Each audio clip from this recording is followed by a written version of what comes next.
¿Qué aves de petróleo tienen que conocer una de las más lamentables historias de la Fórmula 1? Una noche que debió ser histórica y sí lo fue, pero por las razones incorrectas. Un hombre que buscó ventaja por encima de los demás, pero aquel día cruzó la línea, afectando no solo a sus pilotos y equipos, sino al campeonato completo de la Fórmula 1, que acabaría en demandas, investigaciones, acusaciones y traiciones. Hoy, casi 15 años después, el principal afectado por este incidente volvió a encender este tema, amenazando con demandar, tras nueva información revelada y cambiando la historia del deporte motor para siempre. Quédate a conocer esta lamentable pero impresionante historia en él. ¿Qué pedo con el Crashgate del 2008? Septiembre del 2008, un día histórico para la Fórmula 1. El primer Gran Premio de Singapur se llevaría a cabo, sería también la primera carrera de noche, lo cual tenía a todos con la expectativa de cómo esto podría afectar a los pilotos y los autos, pero todo lo anterior pasaría a segundo plano con lo que sucedería en esa carrera. Durante ese año la batalla por el campeonato del mundo estaba cerradísimo. Teníamos un joven Lewis Hamilton luchando carrera a carrera por colocar los puntos suficientes que le dieran el sueño de su vida, su primer campeonato del mundo de la mano de McLaren. Pero los italianos peleaban ferozmente. Ferrari junto con Felipe Massa tenían más que suficiente para quedarse con el campeonato del mundo y ver de nuevo un campeón del mundo brasileño. La diferencia en puntos entre Massa y Hamilton era muy poca por el campeonato, solamente había un punto de diferencia y por supuesto Singapur jugaría un rol crucial para ver quién sería el campeón del mundo. Llegaron las calificaciones y Felipe Massa en su Ferrari tomaría la primera posición, seguido por el McLaren de Hamilton en el segundo puesto. Claramente la cosa pintaba para una tremenda batalla, aunque en realidad los protagonistas de esa noche no serán ninguno de esos dos autos, sino los autos que estaban en la posición 15 y 16, que eran los dos Renault. Y ahora déjenme les cuento qué pasaba en Renault en esos años. En el 2005 y 2006 un joven piloto español derrocaría a un gigante y se coronaría como bicampeón del mundo. Ese joven de nombre Fernando probaría suerte en el 2007 en McLaren, pero para el 2008 regresaría al equipo que lo hizo campeón, Renault. Un dato importante a mencionar de Renault de esos años es su director de equipo, Flavio Briatore, un tipo con una historia impresionante que no voy a profundizar mucho en él porque por supuesto merece su propio video, pero recuerden bien ese nombre. Los directivos de Renault estaban preocupados dado los malos resultados recientes del equipo y los rumores de retirar capital del equipo de Fórmula 1 iban creciendo, lo cual presionó a Flavio a buscar de cualquier forma una victoria que mantuviera la inyección de dinero, pero esta vez llevaría las cosas demasiado lejos. Pues llegó el día de la carrera y durante la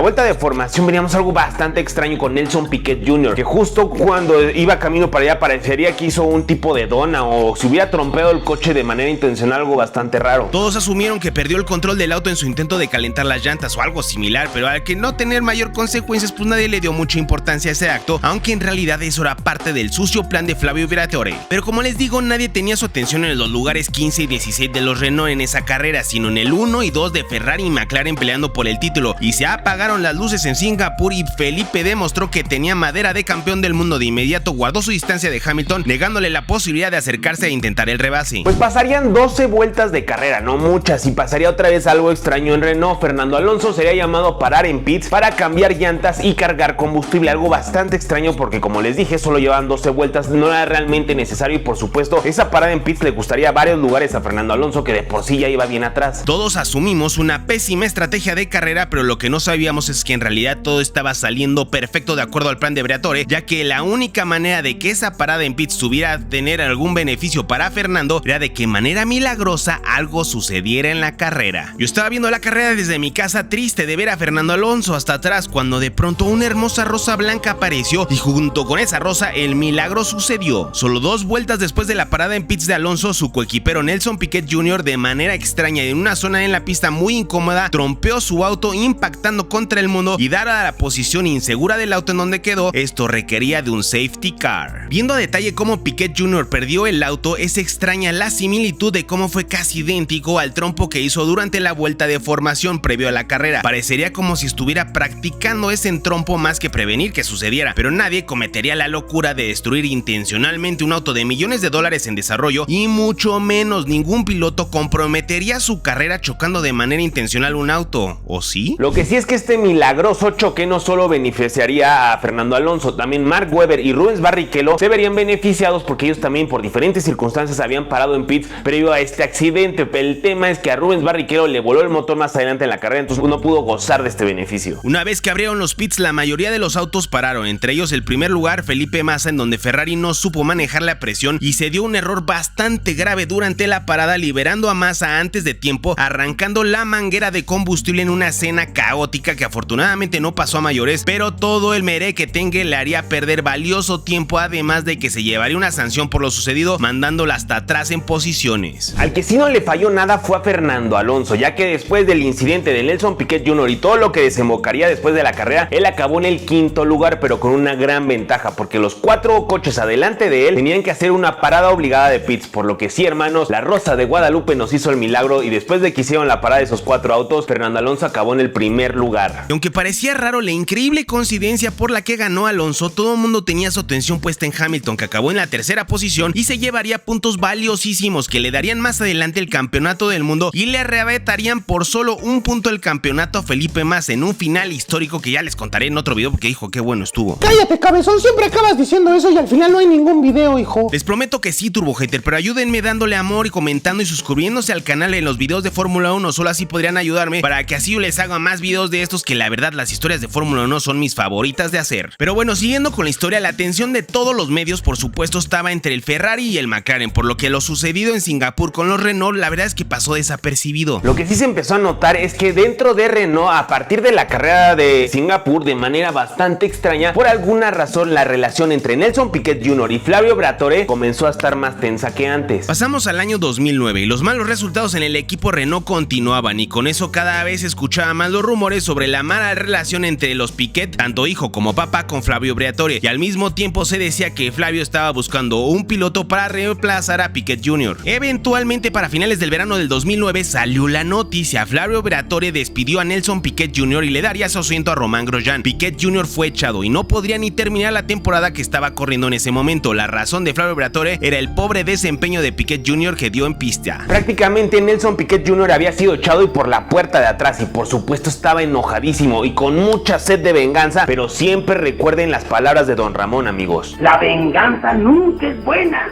mata el alma y la envenena. Pues Piquet Jr. no escuchó el consejo de Don Ramón y lo primero que hizo fue ir a la FIA y decir que en el Gran Premio de Singapur del 2008 él recibió órdenes de Flavio Briatore de chocar intencionalmente su auto, de manera que esto ayudara a su compañero de equipo a poder ganar la carrera. En ese momento el presidente de la FIA era Max Mosley, un viejo lobo de mar que necesitamos también hablar de él en un video porque vaya que carga escándalos tras escándalos este señor, un viejo corruptazo que tenía muchos intereses económicos en la Fórmula 1 y por supuesto de filtrarse esa información estaba más preocupado por lo que le afectaría a él que al deporte. En ese entonces el presidente de la FIA, Max Mosley, por supuesto le ofreció su apoyo a Nelson Piquet Jr. y de inmediato contactó a su socio, que era en ese entonces el dueño de la Fórmula 1, Bernie Ecclestone, y le comentó lo que estaba sucediendo. Los rumores dicen que entre Bernie Ecclestone, Max Mosley y por supuesto Flavio Briatore trataron de callar a Piquet con una bolsa de dinero gigantesca sobre lo sucedido en Singapur en el 2008, pero como les dije, Piquet Jr. quería venganza y quería la cabeza de Briatore, y al ver que el presidente de la FIA no estaba cediendo, soltó la sopa a los medios y ahí ardió todo el mundo. Pues por supuesto Bernie Ecclestone, Max Mosley y sin lugar a dudas Flavio Briatore fueron atacados durísimo mediáticamente tras las declaraciones de Piquet en los medios. Max Mosley actuó de inmediato, puso a la FIA a investigar a Renault por arreglar carreras y amenazó con fuertes sanciones, y por supuesto los directivos de Renault, tras estas acusaciones de tramposos, respondieron con demandas en contra de los Piquet por extorsión, argumentando que esto fue el resultado de un chantaje y extorsión por parte de la familia Piquet a cambio de retener a Piquet Jr. en la Fórmula 1. Pero a los que les llovió por todos lados, es decir, desde el lado de la FIA y desde el lado de Renault, fue a Flavio Briatore y a Pat Symonds, el director técnico, el cual, de acuerdo a las declaraciones de Piquet Jr., fue uno de los que les pidió chocar el auto junto con Flavio. El buen Pat Symonds, a cambio de tener inmunidad en el caso, ofreció delatar a todos y al final acabó declarando que el que había planeado todo el tema del choque era Nelson Piquet Jr. Ante todo esto, un tribunal comenzó a investigar y dieron con la transcripción de los audios de la carrera entre Briatore, Symonds, el ingeniero de carrera, y ambos pilotos, y los revisé, y aunque no hay un aviso deliberado de chocar, sí está medio rara la conversación. Pues para no hacerles el cuento largo, Pat Symonds y Flavio Briatore fueron obligados a renunciar a sus puestos, fueron vetados de por vida de la Fórmula 1 y de cualquier competencia regulada por la FIA, pero en realidad hoy ambos sujetos trabajan y tienen negocios con la Fórmula 1. Nelson Piquet Jr. no volvió a correr en la Fórmula 1, no se comprobó que Fernando Alonso tuviera ninguna participación en lo ocurrido, así que a él no le pasó nada. En eso sí yo no estoy de acuerdo, mi rey. Al final el que acabó ganando la carrera fue Fernando Alonso gracias a esas trampas. No, hombre, turbomamador, si algo demostró Fernando Alonso a todos los involucrados fue que las acciones en Singapur en el 2008 fueron totalmente innecesarias. Para la siguiente carrera en Japón, nuevamente se llevó la victoria sin ningún tipo de incidentes, y para la última carrera en Brasil terminó en segundo lugar, así que de todas formas Fernando hubiera dado el resultado esperado, solo Flavio quiso presionar las cosas. Max Mosley a los pocos meses acabó renunciando, esta fue como la gota que derramó el vaso y la verdad es que ya nadie lo quería en la presidencia de la FIA. Y ojalá este fuera el final de la historia, pero no, hace unas semanas esto volvió a encenderse con las declaraciones del ex dueño de la Fórmula 1, Bernie Ecclestone. Este señor declaró que en el 2009, cuando todo esto sucedió, Max Mosley y él trataron de tomar las acciones pertinentes para no comprometer la reputación de la Fórmula 1 más de lo que ya estaba, pero en realidad lo correcto hubiera sido anular la carrera de Singapur porque estaba arreglada, y si hubieran anulado esa carrera, adivinen quién hubiera sido campeón del mundo. Sí, Felipe Massa y no Lewis Hamilton. Tras esas declaraciones, por supuesto, volvió a encender el enojo en Felipe Massa y volvió a declarar recientemente que buscaría con un equipo de abogados que se anulara la carrera y por supuesto que él fuera el campeón del mundo. De lograrse esto, él recibiría el campeonato del mundo del 2008, o sea, le quitarían a Hamilton un campeonato del mundo, el primero. La cosa se ve bastante complicada de hacer, sobre todo a 15 años de lo sucedido, además de que me parece algo injusto reclamar eso. Al final, sí arreglaron la carrera, pero el error de que perdía los puntos ahí fue de Ferrari con el evento de la manguera de combustible. Ya veremos qué sucede, por lo pronto ya denle amor a este video que está larguísimo, espero que les haya gustado. Que a veces de petróleo el mundo de la F1 está rodeada de glamour y dinero, pero en realidad detrás de eso hay mucho malandro trácala como este señor que usó millones de dólares de dinero mal habido para comprar y mantener un equipo de Fórmula 1 por varios años para que después se destapara una cloaca billonaria de engaños y fraudes. ¿Quieres conocer más sobre este compa cervecero? Quédate a ver qué pedo con el escándalo de Force India. Esta historia comienza con Vijay Mallya, o no sé bien cómo se pronuncia. El punto es que este es un importante empresario cervecero de India que se puso bastante vivo en los negocios, o bueno, eso parecía, ya que su negocio de bebidas iba escalando en el país y quiso que Kingfisher fuera algo mucho más grande que cerveza. Quería que fuera un estilo de vida. El nombre de su cervecera era Kingfisher y ahora hizo Kingfisher Airlines, una aerolínea porque a este compa le encantaba despilfarrar dinero, pero algo que también le encantaba eran los autos, y creó una estrategia comercial perfecta para poder anunciar sus dos marcas en el automovilismo, y eso era entrarle con todo a la Fórmula 1. Y fue en el 2008 cuando un pequeño equipo que no le iba muy bien llamado Spiker F1 pasó a llamarse Force India. El precio de esta operación fueron unos 115 millones de dólares, nada barato. Con su aerolínea, su cervecera y su equipo de carreras todo marchaba viento en popa, sobre todo porque en India por un tema constitucional está prohibido anunciar en cualquier medio cerveza, así que su estrategia fue convertir su bebida en una aerolínea que a su vez se anunciara en la Fórmula 1, y técnicamente Kingfisher ya no era solo una bebida, era una aerolínea también, así que sí podría anunciarse en todos lados. Muchos creían que este equipo solo duraría un par de años a lo mucho, ya que era una estrategia comercial muy cara comprar un equipo de Fórmula 1 solo para darle estatus a tu empresa de aerolíneas y de bebidas, pero la verdad es que se la rifaron y empezaron a hacer un gran trabajo. Rápidamente Force India fue tomando fuerza dentro del campeonato y otras marcas comenzaron a interesarse en patrocinar al equipo, entre ellos varias instituciones financieras de India, algo que más adelante sería sospechoso. Mi rey, parece que para ti cada vez que escuchas que participa un banco en un negocio ya es sinónimo de tranza. Ya quítate esa mentalidad, papá. Espérate a ver cómo se pone, Turbomamador, pero bueno, sigo con la historia. Para el público en India se veía con muy buenos ojos todo esto. Era el primer equipo de Fórmula 1 de origen indio y rápidamente todo el mundo comenzó a ver el equipo como un duro contendiente que venía desde abajo escalando posiciones en la Fórmula 1. Sin embargo, en el 2011 comenzaron a aparecer noticias de pérdidas millonarias en Kingfisher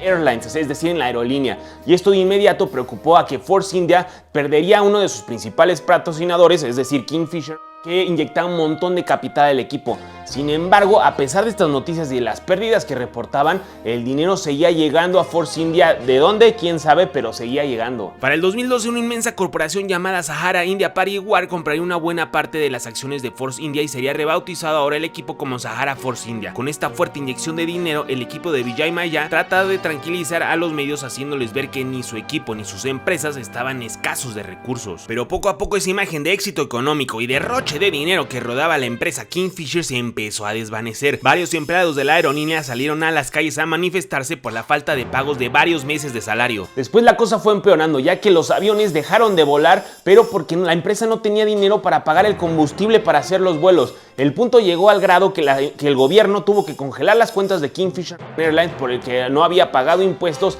y fue ahí cuando se dieron cuenta que Kingfisher Airlines llevaba años perdiendo un montón de dinero. Sin embargo, nadie entendía cómo Sahara Force India podía seguir corriendo grandes premios en todo el mundo. Nadie entendía cómo Kingfisher seguía inyectando dinero al equipo de Fórmula 1, pero no podía pagarle a sus empleados, no podía pagar el combustible de sus aviones, pero sí podía pagar millones de dólares para un equipo de Fórmula 1. ¿De dónde salía ese dinero? Todo esto explotó en el 2015, cuando Vijay cumplió 60 años. Este compa se le ocurrió armar una fiestezota privada impresionante, y dentro de la fiestezota contrató a Enrique Enrique Iglesias para que fuera a cantarle las mañanitas y se rumoraba que Enrique Iglesias cobró $1 millón solo por asistir a su fiesta. Esta fiestecita junto con el equipo de Fórmula 1 fueron la gota que derramó el vaso para los cientos de ex empleados que exigían varios meses de pago de salarios de la aerolínea, y una vez que el gobierno indio se puso a investigar salió a la luz la verdad. No manches, ya cuéntanos, ¿de dónde estaba sacando esta rata su dinero, cabezón? De ni más ni menos que de los impuestos de su nación, porque resulta que el Banco Nacional de India, que era el que le otorgaba los créditos a Vijay, pues llevaba años soltándole cientos de millones de dólares sin que él pagara nada. Por supuesto, había muchas personas involucradas dentro del banco, pero este compa pedía préstamos para supuestamente inyectarlos a su aerolínea, para pagarle a sus empleados y combustible para volar sus aviones, pero decidió mejor usarlo en su equipo de Fórmula 1 y contratar a Enrique Iglesias para su cumpleaños. Papá, no puedo negar que este sí era una ratota, pero lo que tampoco puedo negar es que este güey sí sabía cómo gastarse su dinero de muy buena manera. Pues ni tanto, turbomamador. Este compa fue acusado por malversación de fondos y lavado de dinero, y fue aquí cuando la cosa ahora sí se puso complicada para el equipo de Fórmula 1. Afortunadamente el equipo era manejado muy bien y tenía una muy buena reputación a pesar del escándalo de su dueño, así que pudo conseguir una marca de vodka que inyectara dinero al proyecto, además de un par de marcas mexicanas que apoyaban a su piloto Sergio Pérez, y así pudieron sobrellevar la situación. Eventualmente llegaría la marca BWT, que daría el icónico color rosa los últimos años del equipo, pero rápidamente Vijay haría de las suyas ahora en Force India. En el 2017, gracias a un excelente manejo de Esteban Ocon y por supuesto de Sergio Pérez, el equipo logró un cuarto lugar en el campeonato de constructores, algo impresionante dadas las limitaciones económicas que tenían, y con este excelente resultado Vijay aprovechó para pedirle un pequeño préstamo económico a BWT, el principal patrocinador del equipo. A pesar de que Checo había traído varias marcas mexicanas a patrocinar el equipo, a este güey se le hizo buena idea dejar de pagarle, y por último Force India le pidió varias transmisiones fiadas a Mercedes de aproximadamente $10 millones, y ¿qué creen, amiguitos? Pues ¿qué va a hacer, cabezón? Pues no le pagó a nadie, pinche Vijay, todavía que el Checo te trajo sus marcas para que salvaran a tu equipo, ¿no le pagaste, güey? Así es, Turbo Hater, esto escaló a la administración de la Fórmula 1, los cuales ya sabían que Vijay era una ratota, pero para este punto ya se había escapado al ver que iba a ser arrestado en su país y se escondía en Londres esperando no ser extraditado. Prácticamente se lo obligó a vender el equipo, y es aquí donde entra la historia Lawrence Stroll, un canadiense millonario que compraría el equipo, lo rebautizaría como Racing Point y sin saberlo haría un tremendo negocio millonario con esa movida, que ya después les contaré la historia en otro video. Hoy los rastros de lo que fue alguna vez Force India todavía prevalecen en la Fórmula 1, lo vimos que pasar a Racing Point y hoy podemos ver los dos autos en parrilla con el nuevo nombre Aston Martin Racing. El malandro de Vijay sigue en Londres tratando de pelear no ser extraditado a India para enfrentar los cargos de sacar un montón de lana de los contribuyentes de su país, pero de momento ya no tiene nada que ver en la Fórmula 1. Pero quedan muchos buenos chismes que contar, así que ya denle amor Racing a este video y mándaselo a tus compas. Cabezas de Petróleo, es el día de contarles sobre una de las más grandes leyendas del automovilismo que pocos conocen realmente. Muchos han oído sobre él y su hermano, más sobre el autódromo que fue rebautizado en su honor, que al día de hoy alberga el Gran Premio de México de Fórmula 1, pero muchos no saben qué hay detrás de ese nombre. Hoy tendré el privilegio de contarles sobre uno de ellos, que de acuerdo a la historia, de acuerdo a los más grandes de este hermoso deporte, era un niño que nació para ser campeón del mundo, solo el destino no lo arrebató muy pronto. En palabra de uno de mis grandes ídolos, fue de esos talentos que aparecen cada 10 años, como lo es Stewart, Lauda, Prost, Senna, Schumacher, Hamilton, solo que él no tuvo la fortuna de vivir lo suficiente para coronarse campeón del mundo. Hoy te invito a que te quedes a ver su fascinante historia en él. ¿Qué pedo con Ricardo Rodríguez? Nacido en una familia adinerada en la zona de Polanco, en la Ciudad de México, Ricardo desde niño se la pasaba corriendo motos y coches la mayor parte del tiempo. Su padre, mejor conocido como Don Pedro, era un importante empresario con buenas conexiones con el gobierno, que cualquier cosa que vendieran sus empresas, el gobierno se las compraba, así que dinero no le faltaba. Don Pedro siempre soñó con ser pilotos de carrera y por supuesto todo este amor se lo heredó a sus hijos, en donde el menor de sus hijos destacó rápidamente por su impresionante talento. Su nombre, Ricardo Rodríguez. Ricardo era un niño en ese entonces que con esfuerzos alcanzaba los pedales, pero ya tenía el talento de vencer a los mejores del país, ya fueran autos de fórmula, sedanes o deportivos. Ricardo tenía un talento sobrenatural. Don Pedro de inmediato se dio cuenta del brutal talento de Ricardo y quiso llevarlo a probarse a Estados Unidos con talentos mucho más grandes. Esto fue más o menos a finales de los 50. Don Pedro, su esposa Conchita y sus dos hijos viajarían a California junto con un Porsche RS Spider y un Chevrolet Corvette a Riverside a correr con pilotos más veteranos de la talla de Ken Miles y Carroll Shelby. Cuenta la leyenda que al llegar a la pista, Miles y Richard Ginter se acercaron a ver estos dos hermosos autos que llegaron a competir por primera vez a Riverside. Se acercaron a Don Pedro pensando que él era el piloto, pero se llevaron la sorpresa que los que competirían veían eran sus dos pequeños hijos, y no pudieron ocultar las risas entre burlonas y tiernas de ver a dos chicos mexicanos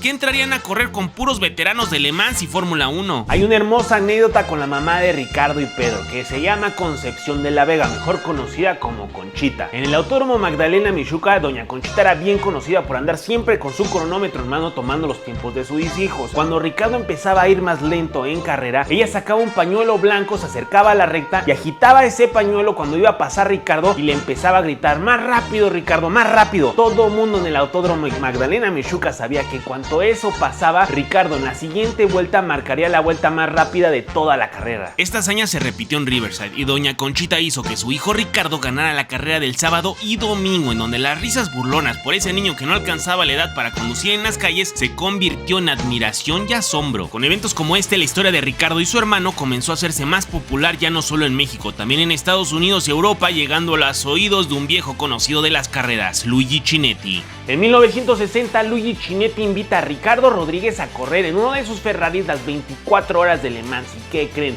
Ricardo puso ese auto en el segundo lugar, justo por detrás de otro de los Ferraris al cual le venía pisando los talones, pero ese Ferrari no era de Luigi Chinetti, era de un señor llamado Enzo, del cual ya había escuchado hablar sobre un niño maravilla de México, pero ese día pudo presenciar su talento. Ricardo iría acumulando victorias en Europa y eventualmente el Commendatore Enzo Ferrari jalaría a este chico a su grupo de pilotos, y algo que siempre pedía Ricardo cuando tenía la oportunidad de elegir algún piloto con quien correr a su lado, su primera opción era su hermano. Llegarían los 1000 kilómetros de Nürburgring, Ricardo y su hermano correrían juntos. Uno de los grandes amigos de Ricardo y mi ídolo de las carreras, Joe Ramírez, es este señor que ven aquí en todos mis videos. Él estaba con ellos ese día. La estrategia era que Pedro saliera primero y después Ricardo cerrara la carrera, aunque Joe cuenta que sería mejor al revés, ya que Pedro se ponía muy nervioso al principio de las carreras. Para la gente de Ferrari le daba igual quien manejara primero, solo tenían una condición, y esa era que si llovía en carrera, Ricardo tenía que manejar el auto. Algo bastante irónico, ya que años más adelante el hermano de Ricardo sería reconocido como uno de los mejores pilotos de todos los tiempos en manejo en lluvia.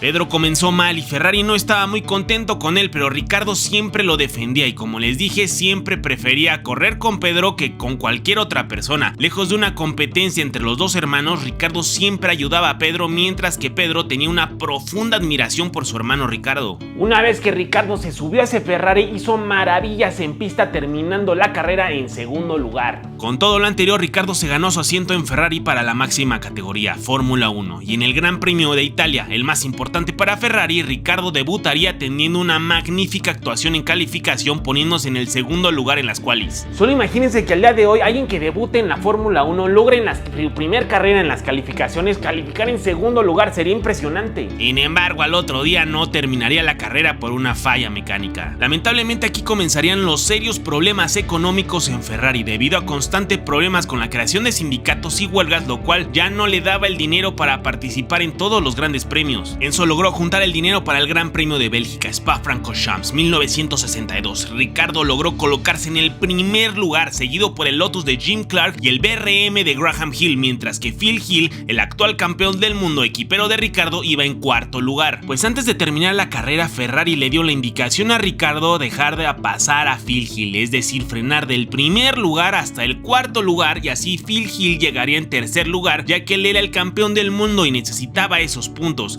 Justo antes de cruzar la meta, Ricardo frenó para dejar pasar a su compañero. Increíble que 70 años después sigamos viendo estas mismas estrategias, pero ahora entre Sergio Pérez y Max Verstappen. Poco después de esta carrera, Ferrari finalmente decide tirar la toalla. No podía seguir corriendo por sus problemas de dinero y libera a sus pilotos de correr con cualquier otro equipo. Por supuesto, Ricardo buscaba correr de local el Gran Premio de México y era bien conocido por la afición mexicana sobre sus hazañas en Europa, y ahora quería demostrarlo en su tierra, frente a su gente, y necesitaba un auto para hacerlo. El famoso piloto Stirling Moss tendría un accidente en Goodwood y no podría competir para Lotus en el Gran Premio de México. Esto abrió la oportunidad a Ricardo de correr en su país, y ese era el gran premio que por encima de cualquiera él más quería ganar. Y llegó el Gran Premio de México. Comenzaron las prácticas, Ricardo salió a pista y por supuesto quería poner la vuelta más rápida para así encender el ánimo de todo su público. Y en efecto lo logró, puso la vuelta más rápida en pista. Pero poco después John Surtees supera su tiempo y así Ricardo comenzó una batalla amistosa con el futuro campeón del mundo por marcar la vuelta más rápida en prácticas, cuando de pronto Ricardo perdió el control en la peraltada del entonces autódromo Magdalena Mixhuca y chocó. De acuerdo con Roberto Ayala, amigo de Joe Ramírez, que se encontraba en el lugar y fue de los primeros en llegar al accidente, el auto de Ricardo golpeó en la parte externa de la curva, rebotó a la parte interior para después salir Ricardo del auto volando hacia el riel de contención exterior de la curva. Cuando llegaron al lugar a auxiliar a Ricardo estaba consciente, mientras los paramédicos le daban los primeros auxilios, aunque en realidad poco se podía hacer. Ese riel prácticamente lo había partido a la mitad y Ricardo solo le pedía a los paramédicos que no lo dejaran morir. Ricardo perdió la vida pocos minutos después de haber sido subido a la ambulancia. Esto le partió el corazón a la familia Rodríguez. Don Pedro y doña Conchita no podían creer lo que sucedió. Ricardo era su consentido, ellos siempre estuvieron presentes a lo largo de su carrera en todo momento. No había papás más orgullosos de que su hijo levantara la bandera de México en países donde nunca había sido vista, que hiciera sonar el himno en lugares donde nunca había sido sonado el himno nacional. Y si alguien lo amaba tanto como sus papás, era su esposa Sarita, que juntos emprendieron la majestuosa aventura en Europa, que vio llorar a Ricardo cuando le pidieron ceder su posición, cuando batalló tanto por lograr encontrar un asiento para esta carrera y que irónicamente perdiera la vida en donde él más quería ganar, en donde sabía que su himno sonaría más fuerte que en ningún otro lugar, en su tierra,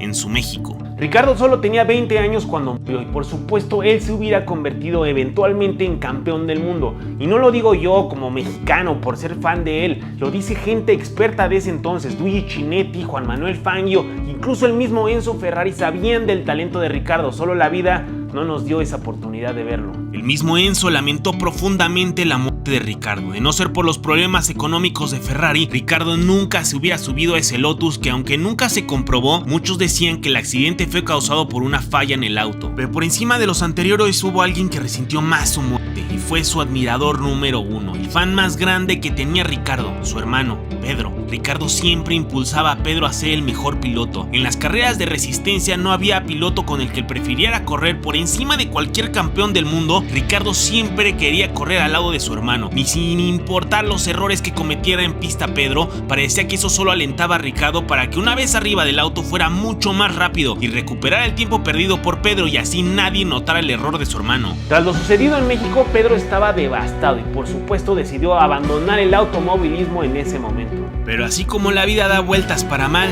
también las da para bien, y habría un heredero de lo más preciado que tenía Ricardo, y eso era su talento. Y el heredero sería la persona que él más quería, su hermano Pedro, y eso lo motivaría a regresar al automovilismo y a hacer historia. Pero eso ya será tema de otro video. Así que espero haberles contado la historia de Ricardo Rodríguez remotamente cerca a lo grande que fue como piloto. Ya solo queda que le den amor a este video que ya se acabó. Son los Cabezas de Petróleo. Hace un año les conté la historia de Ricardo, uno de los talentos mexicanos más grandes que hayamos tenido, pero como les dije en ese mismo video, tras su trágica muerte afectaría por encima de cualquier persona a su fan número uno, su hermano Pedro, que sería el heredero del regalo más grande de Ricardo, su talento. Y aunque le tomaría unos años poder dejar atrás el dolor de la pérdida de su hermano, este compa se levantaría de las cenizas, callaría bocas y resultaría que la partida del piloto que más admiraba sacaría en el ojos de gato lo que no había logrado encontrar antes, y ese era el más rápido de todos. Hoy por fin toca contar este otro lado de la historia y así poder unir dos relatos de cómo dos hermanos se convirtieron en leyenda, aunque lamentablemente también tuvo un final trágico, pero esto lo volvería inmortal. Es por eso que hoy el recinto que alberga la Fórmula 1 en México lleva sus nombres. Conoce la historia de por qué este hombre a todas las carreras que iba siempre cargaba con un disco, con su himno nacional y muchas historias más en él. ¿Qué pedo con Pedro Rodríguez? Don Pedro y doña Conchita, como bien se les conocía en el antes llamado Autódromo Magdalena Mixhuca, eran los papás de los dos niños pilotos de nombre Pedro y Ricardo. Don Pedro era un adinerado empresario con buenas conexiones en el gobierno que se gastaba todo su dinero en el talento de sus hijos. Sin embargo, había uno de ellos que sobresalía por encima del otro y era Ricardo, el menor de ellos. Aunque ambos hermanos eran muy buenos, Ricardo desde niño sobresalía en pistas por tremenda velocidad que manejaba, y como fueron pasando los años, la fama de Ricardo llegó a Estados Unidos y Europa. En especial llegó a oídos de un señor que se llamaba Enzo Ferrari. Algo hermoso de esta historia es que lejos de verlo con envidia o celos, Pedro siempre fue el admirador número uno de Ricardo. Y por su parte, Ricardo, una vez que alcanzó la fama, lejos de querer correr con campeones del mundo, él siempre pedía en carreras de resistencia a tener de coequipero a su hermano Pedro. El talento de Ricardo al final siempre le abría las puertas a Pedro, aunque siempre había comparaciones entre los dos hermanos en donde todos mencionaban cómo Ricardo era superior a Pedro. Otro punto muy importante es que los hermanos eran muy distintos en personalidad. Mientras que Pedro era un chico mucho más reservado, muy tímido y medio inseguro, Ricardo era todo lo contrario, era bastante extrovertido y era un tipo que siempre estaba listo para reír. Eso sí, si querías ver enojado a Ricardo solo bastaba con decir algo malo de su hermano Pedro. En los 1000 kilómetros de Nürburgring, Ricardo fue el primero en presionar a Ferrari que metiera a Pedro como su coequipero, y el desempeño de Pedro no fue el mejor, pero eso solo motivaba más a Ricardo a ser mucho más veloz para cuando fuera su turno de manejar y así nadie notara los errores de Pedro en pista. Y sí, aunque Ferrari no estaba muy contento con el desempeño de Pedro, la verdad es que lo compensaba bastante el talento de Ricardo, que lo hacía bastante bien. Por su parte, Ricardo siempre alentaba a Pedro a que continuara con este sueño de convertirse en piloto de carreras. Continuando con la historia, Ricardo siguió cosechando triunfos en Europa. Enzo lo incluiría en el equipo de Ferrari de Fórmula 1, sin embargo problemas económicos derivados de huelgas pondrían en tremendos aprietos a Ferrari y liberaría a sus pilotos para poder correr en otros equipos. Llegaría el Gran Premio de México, llegaría una oportunidad a Ricardo Rodríguez para poder competir dentro de su país y fue ahí que sucedería el trágico accidente donde perderíamos a Ricardo.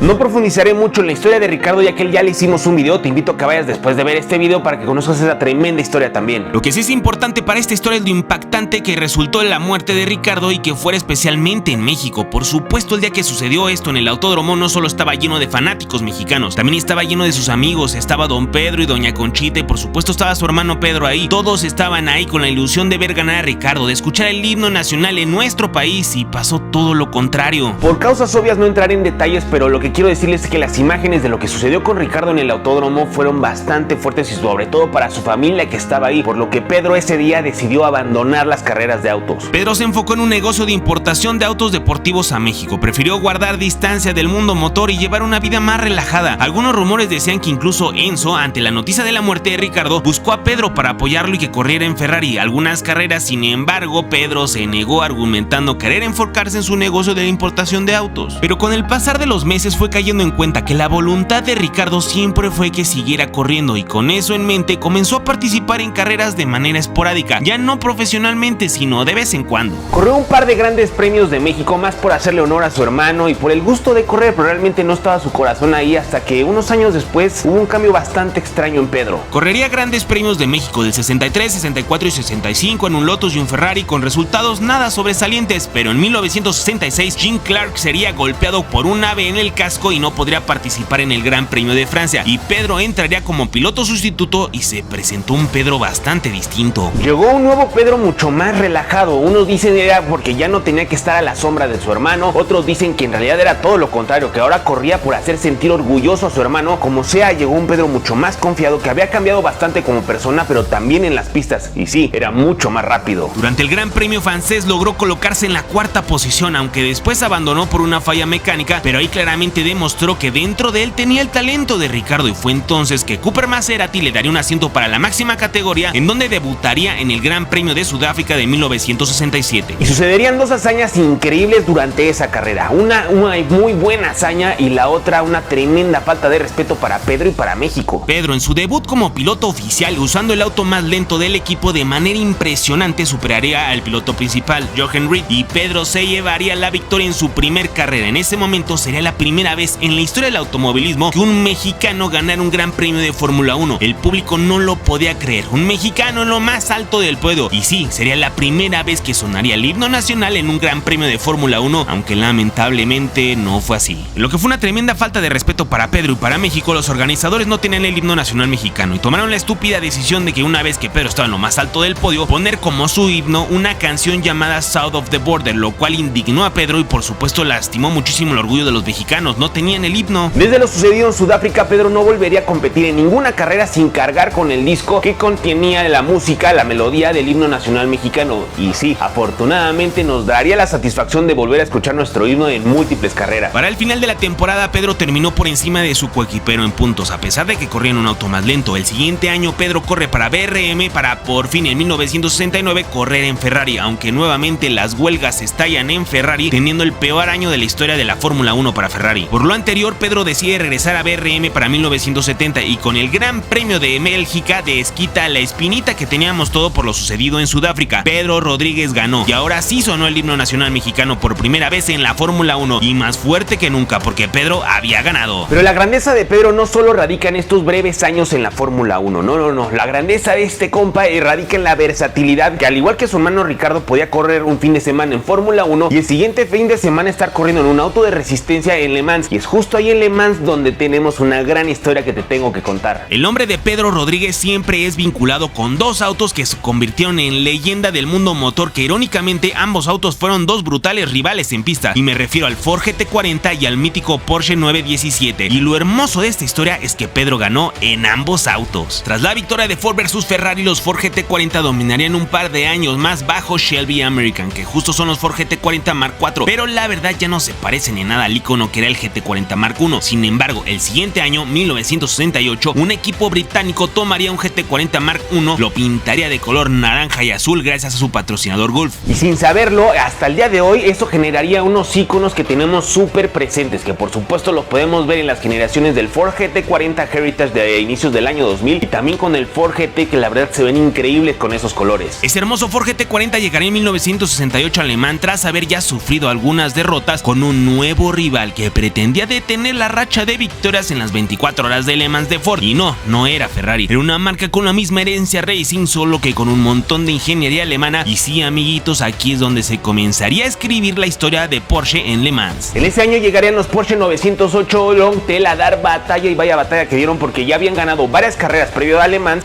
pues estaban por encima de los Ford, y todo el mundo apostaba que ese año en Le Mans, por supuesto, los Porsche le darían la vuelta a los Ford GT40. Pero uno de los GT40 vestidos de naranja con azul montaba a un mexicano que años antes ya había intentado conquistar Le Mans con su hermano y no lo lograron. Y ahora ese joven, con un dolor en el alma, buscaría entregarle a su hermano lo que tanto se merecía y no le alcanzó la vida para lograrlo: victoria en Le Mans. 28 de septiembre de 1968, 3 p.m. arrancan las 24 horas de Le Mans. Los pilotos se colocan al frente de sus autos para hacer la épica salida en donde cada piloto corre a su vehículo y salen disparados a la pista. Pedro corre al GT40, sin embargo no sale de inmediato con el resto de los autos. La razón: se está poniendo el cinturón de seguridad. Y es que la mayoría de los pilotos en esos años se subía al auto, más bien corrían, se subían al auto y salían disparados a la carrera, y durante las rectas es donde se iban poniendo de poco a poco el cinturón de seguridad. Sin embargo, Ricardo sabía perfecto que en caso de un accidente, cuando todavía no te habías puesto el cinturón de seguridad, pues por supuesto podía ser fatal para el piloto. Pero hay otra razón por la cual Pedro se siente bastante confiado, y es la misma razón por la que el equipo lo puso a Pedro a manejar primero y no al otro piloto, que era Lucien Bianchi o Bianchi, y eso era que había llovido, y en esos años Pedro era el mejor en piso mojado. Un dato curioso para quien le haya llamado la atención de casualidad, que el compañero de Pedro en esa carrera se llamaba Lucien Bianchi, que es el mismo apellido del ex piloto de Fórmula 1 que lamentablemente murió en el 2014, Jules Bianchi. En realidad sí tienen una relación entre estos dos pilotos. Lucien era el tío abuelo de Jules Bianchi, y en realidad también el abuelo de Jules Bianchi, Mauro Bianchi, que era hermano de Lucien, también estaba en esa carrera. En realidad sufrió un terrible accidente, pero bueno, esa es otra historia. Continuando con la historia, rápidamente los Porsche tomaban la delantera mientras que los Ford van un poco más atrás, pero las cosas se empiezan a complicar. Primero, uno de los GT40 se pasa en una de las curvas cayendo en la arena, en donde el piloto era el único que podía sacar el auto, pero no sirvió de mucho, la verdad, ya que poco más adelante abandonaría por una falla mecánica. Lo mismo sucedería con el otro de los GT40, que en la noche abandonaría por una falla en el motor, así que en la oscuridad el único GT40 que quedaba en competencia era el de Pedro y Bianchi. Al estar aún cayendo una leve lluvia, el equipo determina que Pedro haga doble turno de manejo durante la noche. El apodo de ojos de gato de Pedro iba de la mano también por su veloz manejo con poca visibilidad. Para cuando amaneció ya no estaba lloviendo, pero el piso seguía mojado, y Pedro venía dando cátedra de manejo con piso mojado en ese Ford GT40. Para cuando descendió del vehículo y hicieron el cambio de piloto, el GT40 de Pedro ya estaba en primer lugar y llevaba 6 vueltas de ventaja contra el segundo lugar. El resto de la carrera fue pan comido, realmente nunca hubo nadie que se les pudiera acercar, y el 29 de septiembre de 1968 Pedro Rodríguez se convierte en el primer mexicano en ganar las 24 horas de Le Mans. Al día de hoy él sigue siendo el único mexicano en ser ganador absoluto de las 24 horas de Le Mans. En el segundo y tercer lugar estaban dos Porsche que pretendían detener la racha de victorias del GT40, pero no lo lograron, y el año siguiente el mismo GT40 volvería a ganar en 1969 con un Porsche en el segundo lugar, pero ese sería el último Ford en ganar Le Mans, y a partir de ahí nacería una nueva leyenda, los Porsche 917. Continuando con la historia de Pedro, llegaría 1970 y una nueva historia estaba por escribirse. El equipo John Wayne Automotive Engineering entraría a Daytona a competir con un Porsche 917, estos impresionantes vehículos sumamente ligeros que decían que eran inflados con nitrógeno, y ya en otro video hablaremos de ellos, pero bueno, por lo pronto te cuento rapidito que había un problemita con estos autos en Daytona. El peraltaje de las curvas de Daytona era de 31 grados, por lo que prácticamente ibas de lado y estaban estaban hechas estas curvas para ir a máxima velocidad y el coche comprimido contra el piso. El problema es que con un vehículo tan bajo y dado el diseño del 917, lo único que se veía a través del parabrisas en una curva con ese peraltaje era el piso. El piloto no podía ver qué había por delante de ellos. Es por eso que en algunas imágenes de los 917 encontrarán un pequeño segundo parabrisas en el techo del auto. Esto era para que en Daytona, por ese pequeño espacio, el piloto pudiera ver qué había delante de él durante las curvas peraltadas. Ahora solamente hagan un pequeño ejercicio de imaginación. Es 1970, vas en estas curvas peraltadas, como les dije. En esos años Daytona no tenía iluminación en toda la pista y aparte estás corriendo de noche, llevas 4 horas manejando sin parar y a tope de velocidad. Por supuesto, porta a tu coche unos faros de halógeno que no alumbran nada y además tienes que ir viendo la carrera en este pequeño parabrisas mientras vas en esas curvas peraltadas, y por ahí tienes que estar viendo los coches que van adelante y no chocar con otros pilotos. La verdad es que esos pilotos de esos años eran una completa locura. La verdad es que todo el mundo temía a los 917 y tenían razón. Además de ser hermosos autos, uno de esos pesaba unos 800 kilogramos, tenían motores de 12 cilindros planos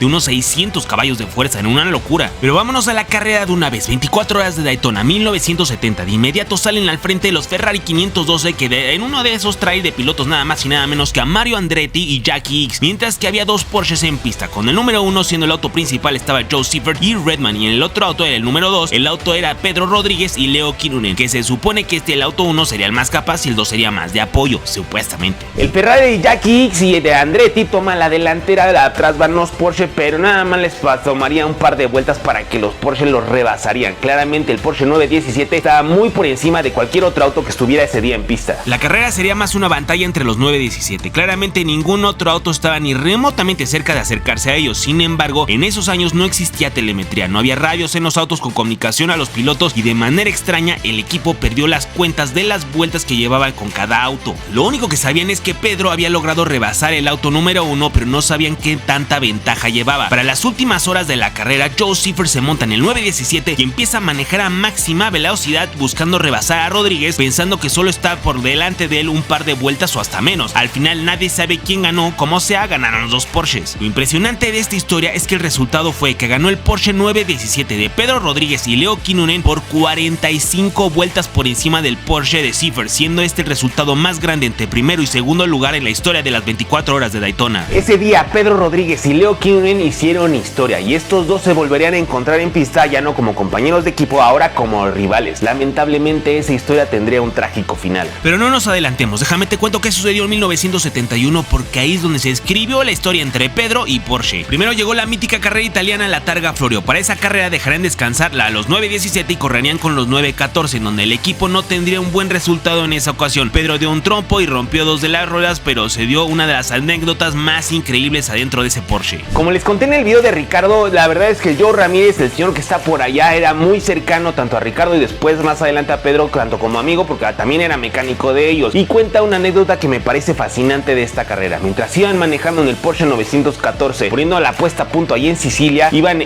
manejando pues Pedro y de copiloto venía Joe Ramírez, y cuenta la historia que Pedro le pregunta a Joe qué tal soy en comparación a mi hermano Ricardo, y Joe le contesta: la verdad es que si Ricardo era un 10, tú hoy eres un 6. Y los dos se ríen, es más a modo de broma, y Pedro le contesta: está bien, no tengo problema porque yo todavía tengo mucho tiempo para mejorar todavía mucho más. Pero lamentablemente ese sería el último año que correría Pedro. Llegarían a Le Mans con el 917, pero ese año la historia no fue muy buena. Pedro venía dándolo todo cuando una de las mangueras de aceite que pasaba por el interior de la cabina reventó, bañando a Pedro y todo el parabrisas de aceite caliente a 320 kilómetros por hora. Pedro no se detuvo, aguantó así hasta llegar a los pits para que repararan el problema. Lamentablemente el motor se había dañado y tuvieron que retirarse. Pero chequen esta victoria de Pedro en el 917, que yo creo que fue la más memorable que se dio en 1971 durante las 24 horas de Daytona. En ese momento su compañero de equipo sería Jackie Oliver, y bueno, pues llegan a Daytona, de inmediato toman el primer lugar y por 18 horas de las 24 horas, las primeras 18 horas, ese Porsche 917 se va hasta el frente en primer lugar y sin ninguna bronca. Pero durante uno de los tramos que le tocaba manejar a Jackie Oliver, de pronto cuando está dando la vuelta pierde muchísimo ritmo, empieza a ir súper lento y acaba llegando a vuelta de rueda a los pits, y ahí es donde todo se complica bastante. El auto se había trabado en quinta velocidad y las reglas prohibían cambiar la caja de cambios. Podías cambiar los engranes del interior, pero la caja exterior debía permanecer intacta, por lo que había que desmontar la transmisión y reconstruirla por completo. Cuando los mecánicos abren la caja, los dientes de los engranes están al rojo vivo y prácticamente prácticamente se fundieron a la flecha. No solo no podían tocarlos, tenían que despegarlos a martillazos, reconstruir todo y volver a montar la caja. Todo esto les tomó 1 hora y media. Para cuando acabaron de reconstruir la transmisión, ahora sería turno de Pedro Rodríguez de manejar el auto. Solamente se subió al auto, arrancó y cuentan los mecánicos que solamente estaban esperando a que el coche volviera a pasar por la recta por donde estaba la zona de pit para que les hiciera la seña. Solamente si les hacía así es que la transmisión estaba bien, si les hacía así es que ya había valido todo y pues tendrían que abandonar la carrera por el retiro de que la transmisión no funcionó, y solamente cuentan que pasó y le hizo así. Pero como si fuera esto una película, unos minutos después de que Pedro tomó el auto, gotas de lluvia comenzaron a caer sobre la pista y sí, este era el superpoder de Pedro, el piso mojado. Pedro Rodríguez a bordo de ese Porsche 917 y comenzaron a hacer maravillas entre los dos. Empezaron a darle persecución al Ferrari 512 que estaba en primer lugar, en donde en un majestuoso manejo de Pedro, para cuando cayó la bandera de cuadros ese Porsche estaba al frente y sí, Pedro Rodríguez había ganado nuevamente las 24 horas de Daytona. Pedro volvería a ganar en Austria con una increíble batalla que se dio entre él y Jacky Ickx, pero esa sería la última victoria de Pedro Rodríguez. Un 11 de julio de 1971, un piloto suizo, Herbert Müller, invitaría a Pedro a correr en un serial europeo llamado Autosport en un Ferrari 512. Realmente no era una carrera de renombre ni un campeonato importante, pero Pedro era así, no perdía la oportunidad de correr cuando podía. Quería probar el Ferrari que ya había vencido varias veces con el Porsche, aceptó correr y sacarle jugo a ese Ferrari en Nuremberg, Alemania. Durante la carrera Pedro puso ese Ferrari en el primer lugar y de manera irónica el coche que venía en segundo lugar era un Porsche 917 Spider, y de manera doblemente irónica el que venía manejando ese Porsche 917 Spider era Leo Kinnunen, que era el compañero de equipo con el que el año anterior habían conquistado las 24 horas de Daytona. Pues la historia cuenta que Pedro en el Ferrari y Leo en el Porsche se enfrascaron en una batalla por el primer lugar, cuando en una curva el Ferrari salió de la pista y golpeó un muro. Al momento del choque, de inmediato el auto se incendió en llamas. Los equipos de rescate llegaron de manera rápida al lugar, sin embargo les tomó mucho tiempo poder extinguir las llamas y sacar a Pedro del auto. Aunque lograron sacar a Pedro vivo del auto, su condición era crítica. Tenía importantes lesiones tanto en cuerpo como en el cráneo, además de haber sufrido en el 25% de su cuerpo quemaduras bastante fuertes. Pedro murió camino al hospital. Pedro Rodríguez permanece como el único mexicano con 4 victorias en las 24 horas de Daytona, el único mexicano con una victoria absoluta en las 24 horas de Le Mans, y Pedro junto con Checo son los dos únicos mexicanos que al día de hoy han logrado hecho sonar el himno nacional mexicano en grandes premios de Fórmula 1. Pedro se convirtió en lo que tanto quería su hermano, un tremendo piloto, versátil, un maestro de la lluvia, un tipo que podía ser competitivo en cualquier vehículo de 4 ruedas, no importa si era en Le Mans, Daytona o Fórmula 1. Pedro demostró tener la versatilidad de su gran ídolo, su hermano Ricardo. Tras la partida de Pedro comenzó una leyenda que parece que con los años solo logra tomar más fuerza, y me refiero por supuesto a la leyenda de los hermanos Rodríguez, y es por eso que en este mes patrio y en vísperas del Gran Premio de México me pareció pertinente que a 55 años de su victoria en Le Mans su historia fuera contada. Espero que esta historia esté remotamente cerca de la grandeza de Pedro Rodríguez, y la verdad es que la investigación para este video tomó muchísimo tiempo, tomó muchísimo de leer y estar hilando diferentes historias, por lo que te agradeceré más que nunca que hoy le pegues un buen amor a ese video, me dejes un comentario por ahí si te gustó el video. Cabezas de Petróleo, este polémico director de equipo de Fórmula 1 entra al exclusivo grupo de personas que no son millonarias, sino billonarios del deporte, siendo el único director de toda la Fórmula 1 en tener tanto dinero. Pero ¿cómo es que el director de un equipo que recibe un sueldo mensual logró tener una cantidad tan grande de dinero? Que tiene que ver Niki Lauda y Fernando Alonso en que Toto este 2023 haya convertido en uno de los 10 hombres más ricos de todo el deporte? Descubre la fascinante historia de cómo hizo tanto dinero este polémico personaje de la Fórmula 1 en él. ¿Qué pedo con la fortuna de Toto Wolff?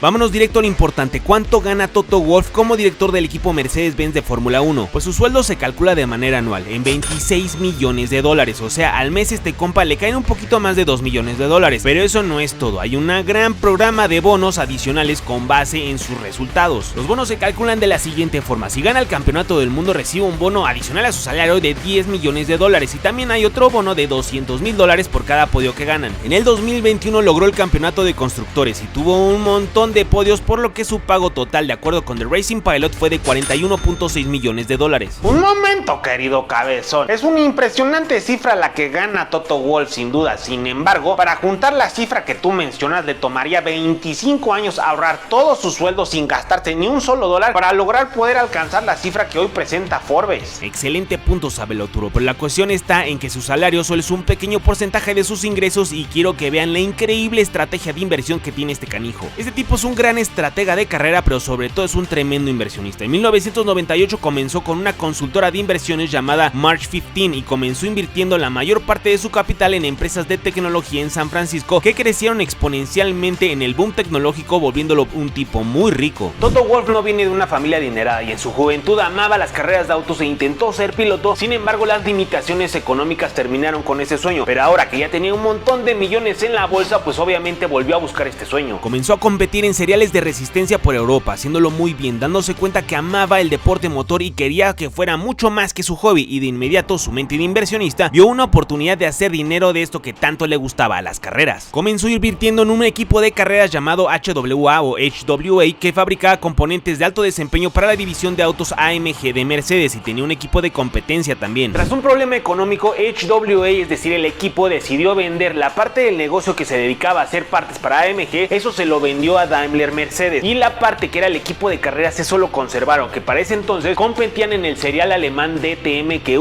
me urge hacerles video de ese serial porque está increíble. El punto es que ahí Toto entra a la ecuación comprando una buena parte del equipo de carreras y corriendo autos de Mercedes-Benz en el DTM. Por lo mismo empieza a tener una muy buena relación con los directivos de Daimler, es decir Mercedes, que más adelante pues le darían una tremenda oportunidad. Una vez como accionista del equipo, Toto ayudó a que cotizara en bolsa este equipo, es decir que recibir montones de dinero por recursos de inversionistas de todo el mundo, y siendo él uno de los principales accionistas, pues logró vender buena parte de su participación en un excelente precio. Rápidamente los rumores sobre Toto y su habilidad para hacer dinero en las carreras comenzaron a crecer y llegaron a oídos de una leyenda de la Fórmula 1 que es ni más ni menos que Sir Frank Williams, que es el dueño de Williams F1 en ese entonces. Frank y Toto platicaron, en donde se concretó la venta por el 15% de Williams F1 y unos años más adelante le dejarían la dirección de Williams F1 en manos de Toto. Con esto el señor Wolff alcanza su sueño desde niño, Fórmula 1, y aunque siempre lo quiso hacer como piloto, hoy la vida lo había llevado por un camino distinto y sí, lo logró, pero como director de equipo. Como director en Williams no lo hizo nada mal y fue entonces cuando le echaron el ojo unos antiguos colegas de Alemania para un proyecto que tenían en mente. Wolfgang Bernhard era miembro de la junta directiva de Daimler en el 2013 y harían cambios importantes en el equipo de Fórmula 1 de Mercedes. Primero tendrían un nuevo par de inversionistas dentro del equipo. Uno de ellos sería una leyenda de la Fórmula 1 y que no solo sería accionista, sino también un tremendo consejero en la dirección del equipo, y ese es ni más ni menos que Niki Lauda. También ya te tardaste en hacer el video de Niki Lauda, ya ponte pilas, papito. Una tremenda historia de ese campeón del mundo, Turbo Hater, pronto la armo, se los prometo. El punto es que Niki tendría el 10% de las acciones del equipo, Daimler tendría el mayor control del equipo con un 60% de las acciones y el 30% restante serían adquiridas por el mismísimo Toto Wolff, el cual no solo tomaría ahora un rol de accionista del equipo de Fórmula 1, sino también pasaría a ser el nuevo director del equipo. O sea, mi rey, que el buen Toto no solo es director del changarro, sino también es dueño. Exacto, Turbo Memedor, recibe un salario como director, pero también es dueño del 30% del equipo en donde trabaja. Sobra decirlo, pero bajo la gestión de Toto Wolff en Mercedes se lograron 8 campeonatos del mundo, siendo uno de los directores de equipo con mejor desempeño, lo cual hizo que las acciones del equipo Mercedes se fueran al cielo, incrementando su fortuna por un montón de millones, pasando de tener varios millones de dólares a cientos de millones de dólares. Pero justo el 2020 sería un año estratégico para Toto. Tras la lamentable partida de Niki Lauda, las acciones del equipo Mercedes se moverían bastante. Entraría la empresa Ineos como accionista, que es la empresa que pueden ver en el auto. Esta empresa Ineos inyectaría un muy buen capital, por supuesto a cambio de acciones de Mercedes en el equipo de Fórmula 1. Entonces, ¿cómo quedaría la cosa? Pues bueno, Ineos compró una buena parte de las acciones de Niki y también una muy buena parte de las acciones de Daimler Mercedes, quedándose con el 33.3%. Aquí Toto tuvo la opción tal vez de venderle un poquito de sus acciones a Ineos, pero al contrario, este compa lo que hizo fue comprar más acciones, es decir un 3.3% adicional, para que en total se quedaran con partes iguales dividido entre 3 entre Ineos, Daimler Mercedes y Toto Wolff.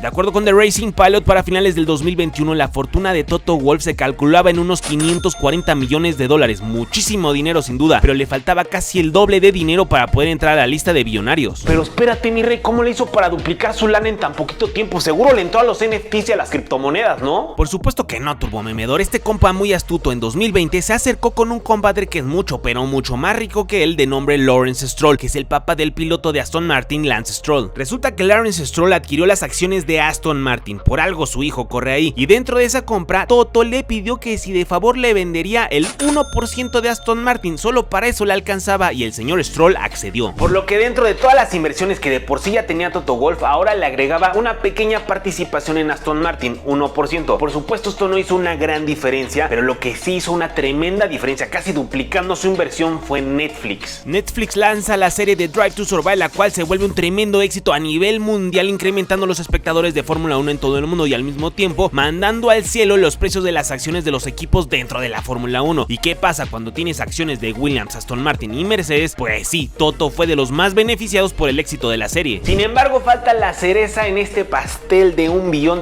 La morrayita que le hacía falta para llegar al $1 billón se la dio Fernando Alonso, ya que este 2023 Fernando Alonso empezó a correr en el equipo de Aston Martin y en las 3 primeras carreras de esta temporada, en las 3 ha acabado en el podio. Este sorpresivo desempeño por parte de Fernando y de Aston Martin incrementó en un 15% las acciones de Aston Martin, y ese 15% fue justo el piquito, las moneditas que le faltaba a Toto Wolff de pasar de ser un multimillonario a un billonario, ya que ese 1% de Aston Martin le dio los millones que le faltaban para entrar en el top 10 de las figuras del deporte mundial más ricas del mundo. Una historia impresionante, cabezones. Creo que de solos contarles cómo hizo su fortuna me dieron ganas de contarles su historia completa, que créanme que aparte de hacer tremendos corajes, este señor de verdad es un genio, porque sin duda una buena parte de su carrera ha tenido una tremenda rivalidad con este señor. Estos dos han competido ferozmente, llevando el uno al otro al límite, y esta historia se sigue escribiendo en esta misma temporada 2023. Así que díganme en la cajita de ahí abajo si les gustaría ver la historia de este director de equipo y de otros muchos más de la parrilla de Fórmula 1, y de paso ya den amor a este video que ya se acabó, son los mejores, ya lo saben. Hasta la próxima.